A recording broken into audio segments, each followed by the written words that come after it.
Halo, ketemu lagi di Hobi Kayu. Di video kali ini saya akan jawab pertanyaan apa sih bedanya antara track saw atau plunge saw dengan circular saw. Tadinya video ini saya mau bikin untuk video Q&A atau video tanya jawab, tapi kayaknya sekalian aja saya ngenalin mesin track saw atau plunge saw karena mungkin ada beberapa dari teman-teman yang belum tahu. Oke, kalau secara teknis sih sama aja antara track saw dengan circular saw. Sama-sama menggunakan mata pisau bulat atau sirkular, dan kedua mata pisaunya bisa tukeran. Terus sama-sama punya base, sama-sama bisa miring 45 derajat, terus juga sama-sama bisa naik turun. Nah, yang membedakan itu cuma mekanisme pada saat kita motong. Terus juga mungkin media yang akan kita potong, karena kalau untuk sirkular dia lebih general, kita bisa motong papan lebar, plywood, terus juga kayu-kayu balok, kayu-kayu kecil. Sedangkan untuk track saw dia lebih difungsikan untuk pemotongan kayu-kayu lebar, papan-papan lebar, terus juga plywood, kayu-kayu slab kalau kita mau jointing pinggirannya. Tapi ya kalau misalkan dipakai buat motong-motong kayu kecil juga ya bisa, sama aja. Nah, ini disebut track saw karena ada tracknya. Jadi ada istilahnya guide railnya.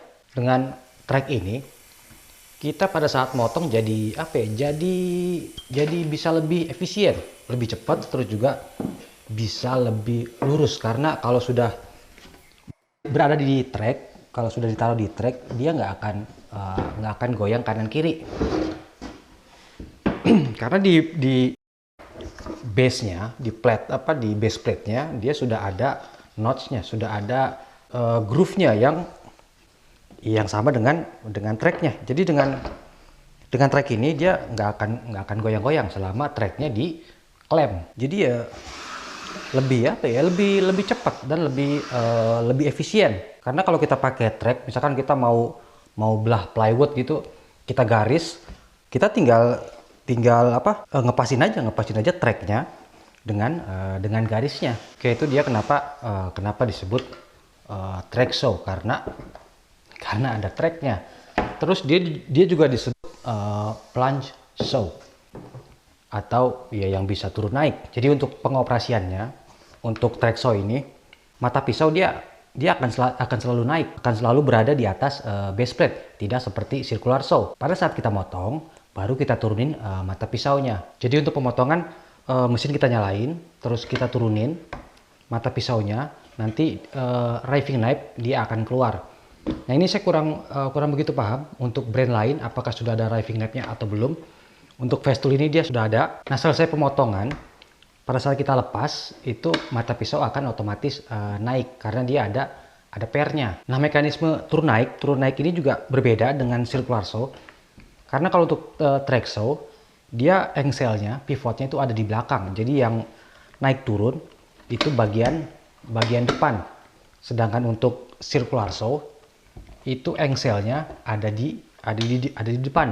Jadi yang naik turun itu bagian belakang. Oke, itu perbedaan mekanisme potong. Kalau untuk teknisnya ya sama aja.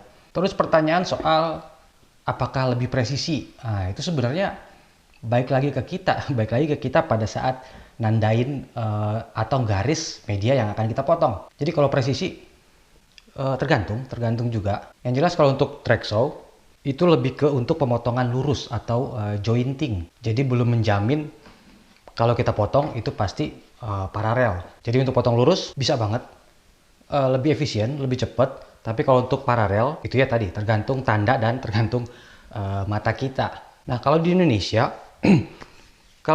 mungkin saat ini baru ada satu mesin plunge saw atau track saw yang tersedia, itu Makita, saya agak lupa serinya, kalau nggak salah SP6000, itu yang masih kabel. Kalau nggak salah harganya sekitar 7 jutaan. Jadi kalau track saw memang masih agak mahal karena yang ngeluarin masih branded atau masih ya merek-merek yang gede. Tapi kalau di Cina sih banyak. Ya mungkin nanti setelah video ini mungkin brand-brand yang menengah bawah bisa masukin. Nah, kalau untuk Festool kalau di US itu harganya kisaran berapa ya? Mungkin sekitar $700-800, dirupiahkan ya sekitar 10 juta. Tapi kalau misalkan kita masukin ke Indonesia, kita impor sendiri, ya perkiraannya dikali 2 aja. Jadi ya mungkin sekitar 20 juta. Terus untuk tracknya, nah beberapa merek atau beberapa brand, tracknya itu universal. Jadi, dan ini saya belum bisa konfirmasi karena belum coba. Tapi kalau yang saya baca-baca, Festool dengan Makita itu tracknya sama, jadi bisa tukeran track, tapi tidak dengan DeWalt, itu yang saya baca. Sedangkan untuk yang Bosch saya belum tahu apakah bisa pakai punya Makita atau pakai punya DeWalt. Nah, tracknya sendiri itu bisa dibilang mahal. Itu untuk yang pendek aja di kisaran harga 1 jutaan. Jadi misalkan nanti kalau misalkan merek-merek lokal Indonesia yang menengah ke bawah masukin tracksaw, walaupun mesinnya murah, kayaknya sih kalau untuk tracknya, untuk paralel, untuk rail guide-nya, kayaknya masih tetap mahal. Nah, sekarang juga beberapa merek, beberapa brand itu bikin versi hybrid atau hybrid. Jadi Makita DHS 660 ini bisa pakai tracknya Makita, tapi dengan tambahan atau dengan adapter khusus. Terus juga beberapa waktu lalu itu saya lihat punya Evolution tracksaw, dia pakai rail guide tapi menggunakan circular saw. Oke, itu dia perbedaan antara tracksaw atau plunge saw dengan circular saw.